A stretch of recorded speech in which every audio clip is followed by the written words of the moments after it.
Hi friends, welcome to எஹிகா craft channel. இன்னைக்கு வீடியோவில் என்ன பார்க்க போகிறோம்னா, கேரி பேக் வச்சு ஃப்ளவர் தாங்க செய்ய போகிறோம். ஃப்ளவரில் மாலை கோர்க்க போகிறோம். தமிழ்நாட்டில் பார்த்துட்டு தான் வந்திருப்பீங்க எப்படி பூஜை அறையை அலங்கரிக்கிறதுன்னு. அந்த மெத்தட் தான். இப்போ ஃபஸ்ட்டு கேரி பேக் எடுத்து கைப்பிடி பகுதியும் அடிப்பகுதியும் நம்ம கட் பண்ணி எடுத்துக்கலாம். எடுத்துகிட்டு இந்த மாதிரி சரிசமமாக கட் பண்ணிக்கோங்க. நான் கோன்லாம் கட் பண்ணிவிட்டேன், அது சரி பண்ணிக்கிறேன். இந்த மாதிரி ஓர்ஸ் எல்லாம் கட் பண்ணி எடுத்துக்கோங்க.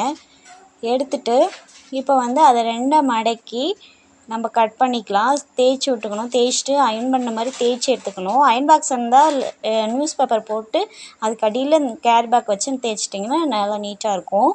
நான் கையிலே தான் தேய்ச்சி விட்டு கட் பண்ணி எடுத்துக்கிட்டேன்.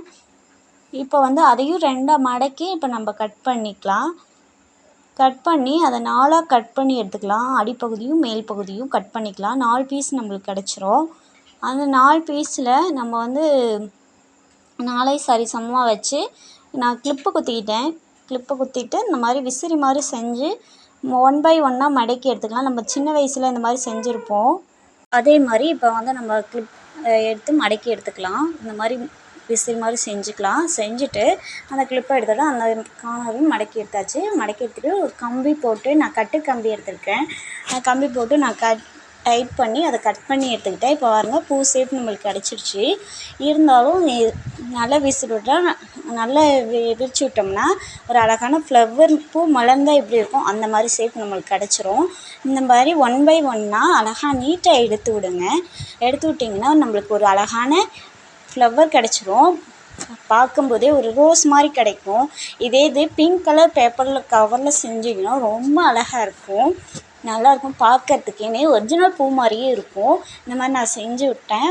பாருங்கள், விசிறி விட்டேன். இப்போ மேலே ஏற்றி இறக்கி இருக்கிற பகுதியை நான் கட் பண்ணி எடுத்துக்கிறேன்.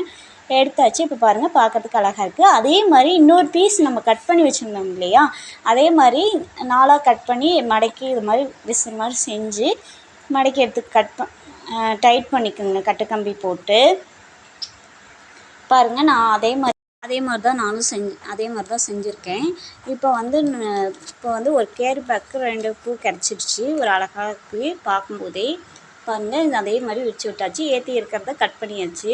இப்போ நம்ம ஊசி நூலை வச்சு கோர்க்க போகிறோம். இது மாதிரி நிறைய ஃப்ளவர் செஞ்சுக்குங்க. இப்போ ஊசி நூலை வச்சு நான் கோர்த்து எடுத்துக்கிறேன். எல்லா பூவையும் 1 பை 1ஆக இந்த மாதிரி நாட் போட்டு அடிப்பகுதியில் 1 பை 1ஆக கோர்த்து எடுத்துக்கோங்க. இந்த மாதிரி கோர்த்துட்டிங்கன்னா பூ நல்ல மாலை, ஒரிஜினல் மாலை மாதிரியே அழகாக இருக்கும். பார்க்கும்போதே பாருங்கள், கோர்த்துட்டு காட்டுன்னு பாருங்கள், செம்மையாக அழகாக இருக்குது. நீங்களும் இந்த மாதிரி ட்ரை பண்ணி பாருங்கள். உங்கள் பூஜை அறையும் செஞ்சு இந்த மாதிரி மாட்டுங்க. இல்லைன்னா வாசப்படி முன்னாடி அழகாக 1 சைடு மாலை மாதிரி தொங்க விடுவாங்க பார்த்தீங்களா, பிளாஸ்டிக் மாதிரி. அது மாதிரி இந்த மாதிரி பூ செஞ்சு இந்த மாதிரி வாசப்படி முன்னாடி தோரணம் மாதிரி தொங்க விட்டிங்கன்னா ரொம்ப அழகாக இருக்கும். சஷ்டியாக இருக்கும். பார்க்கும்போதே செம்மையாக இருக்கும். நீங்களும் ட்ரை பண்ணி பாருங்கள். நான் இன்றைக்கி சாமி ஃபோட்டோவுக்கு தான் மாலை போட போகிறேன். அழகாக இருக்கும் பார்க்குறதுக்கு.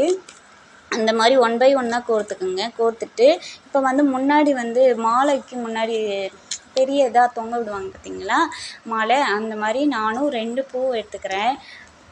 ப்ளூ கலரும் பிங்க் கலரும். அதையும் நான் கட்டி இந்த மாதிரி கோர்த்து முன்னாடி கட்டி விட்டேன். பாருங்கள், பார்க்கறதுக்கு செம்மையாக இருக்குது, அழகாக இருக்குது. இந்த வீடியோ பிடிச்சிருந்தால் லைக் பண்ணுங்கள், ஷேர் பண்ணுங்கள், சப்ஸ்கிரைப் பண்ணுங்கள் மறக்காமல். வீடியோ எப்படி இருந்துச்சுன்னு கமெண்ட் பண்ணுங்கள். பாய்.